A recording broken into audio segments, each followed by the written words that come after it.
Hello friends, welcome to विज्ञान तक। Friends, ये एनसीईआरटी 11th के बायोलॉजी का फुल कोर्स चल रहा है।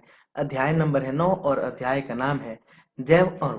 फ्रेंड्स, मैं इस सीरीज में एनसीईआरटी बायोलॉजी का कंप्लीट कोर्स करा रहा हूं और जिसमें मैंने अभी तक 8 चैप्टर करा दिया है।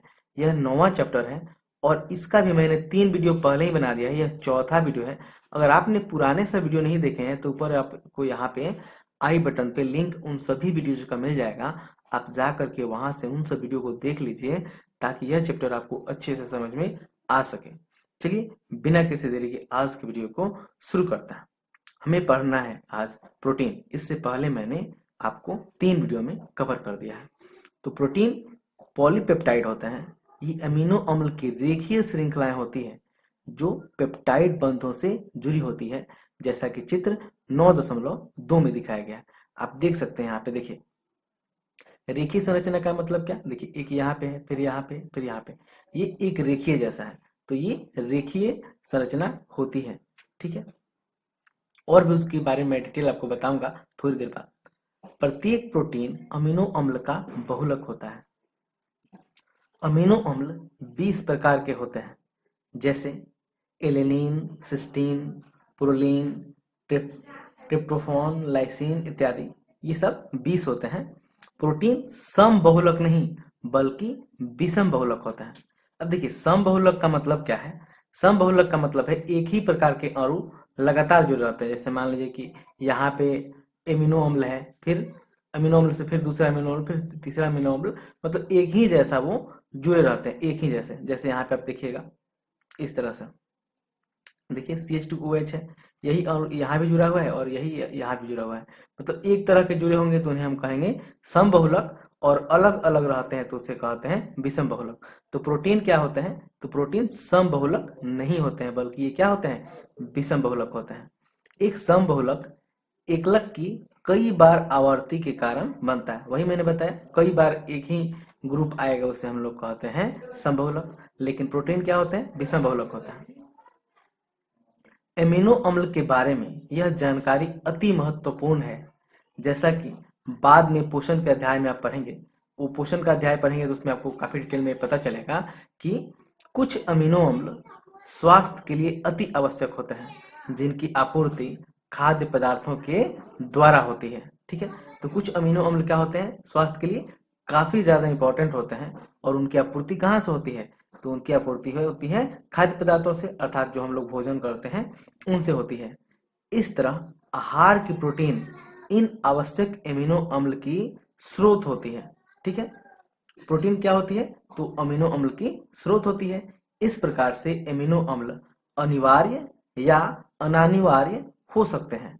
तो अमीनो अम्ल को कितने भागों में बांट देते हैं? 2 में। एक को कहेंगे अनिवार्य और दूसरा कहेंगे अनानिवार्य। अनिवार्य यानी जिसकी काफी ज्यादा आवश्यकता है, और अनानिवार्य जो जिसकी आवश्यकता कम है या नहीं है। अब देखिए, अनानिवार्य वे होते हैं जो हमारे शरीर में बनते हैं। जो अमीनो अम्ल हमारे शरीर में बन जाते हैं उन्हें क्या कहते हैं हम लोग? अनानिवार्य। अनानिवार्य इसलिए भी कहते हैं कि वो शरीर में बन ही जाते हैं तो बाहर से उसे लेने की अनिवार्यता नहीं रह गई, आवश्यक नहीं रह गया, क्योंकि वो तो शरीर में ही बन रहा है, इसलिए उसे कहते हैं अनानिवार्य। और जबकि हम अनिवार्य अमीनो अम्ल की आपूर्ति अपने खाद्य पदार्थों से करते हैं। यानी जो अनिवार्य अमीनो अम्ल है, अब वो कहाँ से मिलेगा हमें? तो मिलेगा खाद्य पदार्थों से। या ऐसे भी समझ सकते हैं कि जो हमारे शरीर में नहीं बन रहा है उसको तो शरीर में मिलना अनिवार्य है, क्योंकि वो इसलिए वो कहाँ से मिलेगा? बाहर से मिलता है, यानी भोजन से मिलता है। प्रोटीन जीवों में बहुत सारे कार्य करता है।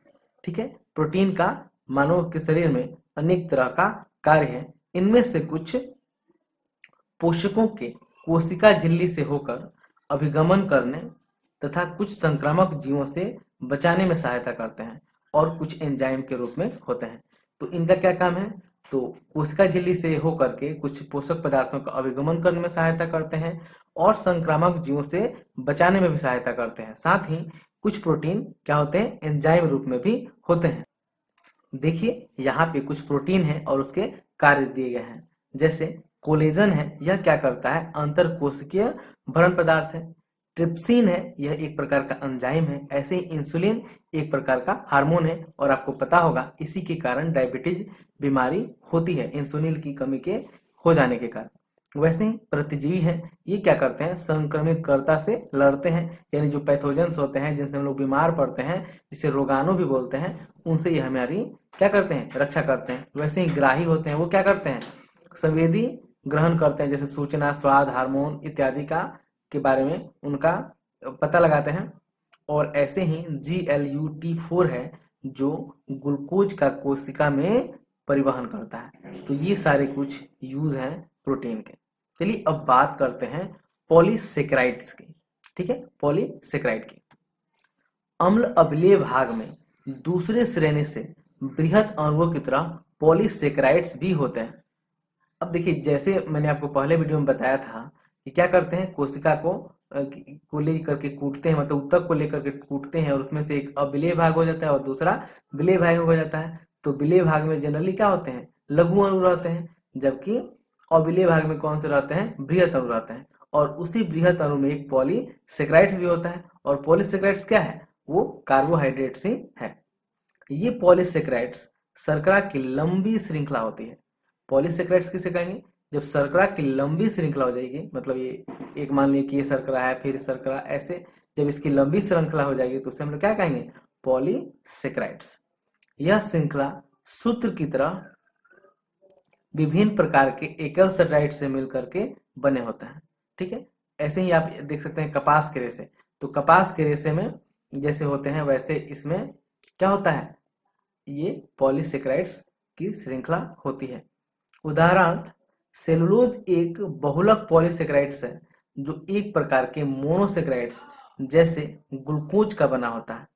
देखिए, सेलुलोज किसका बना होता है, तो भी एक प्रकार का मोनोसेकेराइड ग्लूकोज से मिलकर के बना होता है। और आपको यहाँ पे भी याद रखिए, जो कपास के रेशे होते हैं ना, वो शुद्ध या प्योर क्या कहते हैं, सेलुलोज होते हैं। आगे बढ़ते हैं। सेलुलोज एक समबहुलक है। ठीक है, इसका एक परिवर्तित रूप स्टार्च सेलुलोज से भिन्न होता है। देखिए, सेलुलोज कैसा क्या है, समबहुलक है, और इसी का एक परिवर्तित रूप है स्टार्च, जिसे हम लोग मंड भी कहते हैं। ठीक है, तो याद रखिएगा, आपसे स्टार्च कहा जाए या मंड कहा जाए, वो क्या है, वास्तव में सेलुलोज का ही एक भिन्न रूप है जो इससे थोड़ा सा परिवर्तित हुआ रहता है। लेकिन यह पादप ऊतकों में ऊर्जा भंडारण के रूप में मिलता है।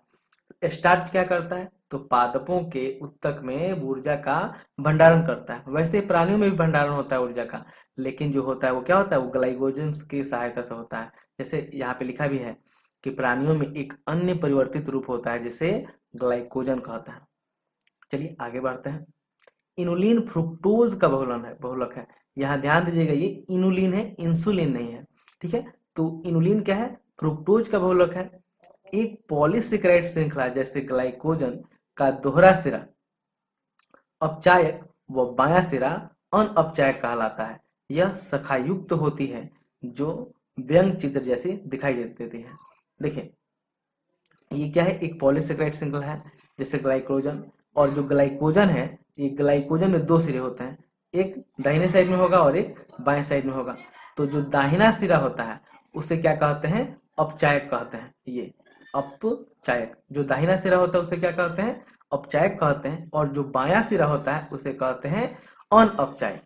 ठीक है, और ये कैसे होते हैं, शाखायुक्त संरचना है। जैसे यहाँ पे देखिए, ये एक तो श्रृंखला में है, देखिए एक यहाँ पे है, फिर यहाँ पे है, और इसमें देखिए अनेक शाखाएं हैं, फिर इसमें आगे बढ़ेगा तो शाखाएं बनती जाएगी। ऐसे देखिए ये शाखा बन जाती है। आप यहाँ पे भी देख सकते हैं, इस संरचना में एक सीधी संरचना है और उसमें से एक शाखा निकली हुई है ऐसे, तो इसलिए वो क्या है, एक शाखायुक्त संरचना है।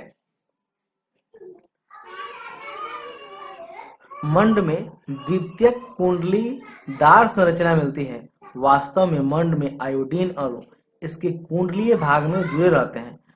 ठीक है, तो मंड कैसी है, एक कुंडलीदार संरचना। कुंडलीदार क्या होता है, ऐसा, इस तरह की जो संरचना होती है उसे हम लोग कहते हैं कुंडलीदार संरचना कहते हैं। और वास्तव में मंड में आयोडीन के अणु कुंडलीय भाग में जुड़े होते हैं। और जो आयोडीन होता है वो कहाँ होता है, इसका देखिए कुंडली भाग है, तो इसमें इसके भीतर आयोडीन के अणु फंसे हुए होते हैं, कुंडली के अंदर फंसे हुए होते हैं।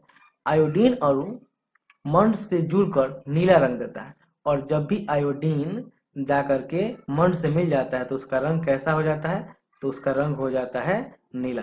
इसलिए आयोडीन अणु होता है जो मंड से मिल जाता है तो नीला रंग दे देता है। सेलुलोज में उपरोक्त जटिल कुंडलियां नहीं मिलने के कारण आयोडीन इसमें प्रवेश नहीं करता है। ठीक है, ये देखिए जो सेलुलोज होता है, सेलुलोज में क्या होता है, ये कुंडलियां तो होती नहीं है सेलुलोज में, तो सेलुलोज में कुंडली नहीं होती है, इसलिए उसमें आयोडीन नहीं समा पाता है, और आयोडीन नहीं समा पाता है इसलिए इसका रंग पीला भी नहीं होता है। ठीक है, वही संरचना जो मैंने बताया आपको यहाँ पे दिखाया गया है।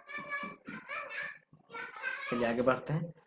पादप कोशिका भित्ति सेलुलोज की बनी होती है। ये तो आपको पता ही होगा कि जो पादप कोशिका भित्ति होती है वो सेलुलोज की बनी होती है, और वैसे ही जैसे आप कवक की बात कीजिएगा तो उनकी कोशिका भित्ति किसकी बनी होती है, काइटिन की बनी होती है। चलिए आगे जान लेते हैं।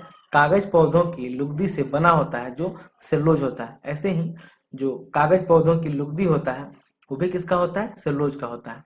रुई के धागे सेलुलोज के बने होते हैं। मैंने आपको बताया ही जो कपास के रेशे वो क्या है, वास्तव में रुई के ही तो रेशे हैं, तो भी क्या होते हैं, सेलुलोज के बने होते हैं। प्रकृति में बहुत सारे जटिल पॉलीसेकेराइड्स मिलते हैं। ये एमिनो शर्करा व रासायनिक रूप से परिवर्तित शर्करा जैसे ग्लूसमीन, एन-एसिटाइल और ग्लूकोस एस्मिन इत्यादि से मिलकर बने होते हैं। जैसे ऑर्थोपोडा के बाह्य कंकाल जटिल सैकेराइड काइटिन से बने होते हैं। ये जटिल पॉलीसैकेराइड्स अधिकतर समबहुलक होता है। तो देखिए जो ऑर्थोपोडा का बाह्य कंकाल होता है वो किसका बना होता है, तो ये सैकेराइड काइटिन से ही बना होता है, इसलिए वे मजबूत होते हैं और विभिन्न तरह के मौसम को वे लोग झेल पाते हैं। और ये कैसे बना होता है, तो ये जो पॉलीसैकेराइड्स होते हैं अधिकतर किसके कैसे होते हैं, समबहुलक होते हैं। समबहुलक का मैंने आपको ऊपर बताया है कि समबहुलक का क्या मतलब है कि एक ही प्रकार के अणुओं की जो लंबी श्रृंखला होती है उससे समबहुलक होते हैं, और अलग अलग होता है तो उससे विषम बहुलक होता है। फ्रेंड्स इस वीडियो में इतना ही। अगले वीडियो में हम लोग न्यूक्लिक अम्ल और कुछ अन्य इसके बारे में डिटेल जानकारी प्राप्त करेंगे। यह वीडियो आपको कैसा लगा है कमेंट करके बताइएगा, कोई सुझाव है उसे भी दीजिएगा। अच्छा लगा है तो लाइक कीजिएगा, अपने फ्रेंड्स के साथ शेयर कीजिएगा, और अगर बुरा लगा है तो इसे डिसलाइक कीजिएगा और अपना शिकायत भी बताइएगा। यह वीडियो देखने के लिए आपका बहुत बहुत धन्यवाद। बाय।